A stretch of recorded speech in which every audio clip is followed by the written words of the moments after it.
Сейчас о коронавирусе, о котором еще месяц назад мы рассказывали как о неком вирусе где-то в далеком Китае. И верили, что это все не про нас. Теперь уже про нас, уже про всех нас. Всемирная организация здравоохранения объявила пандемию коронавируса. Что такое пандемия? Весь народ, в переводе с греческого. Пандемия – это необычайно интенсивное распространение заразной болезни с поражением значительной части населения на территории ряда стран и даже континентов за сравнительно короткий отрезок времени, гласит медицинский справочник.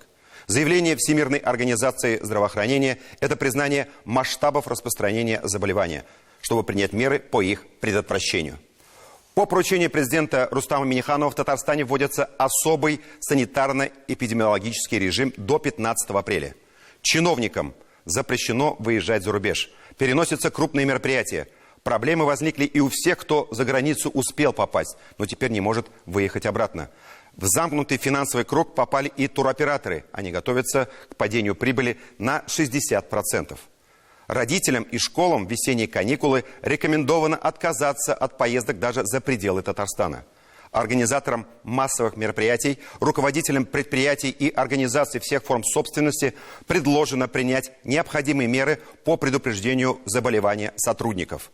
Главное, все жители Татарстана должны вести себя ответственно и принимать меры самоизоляции при малейшем подозрении на коронавирус.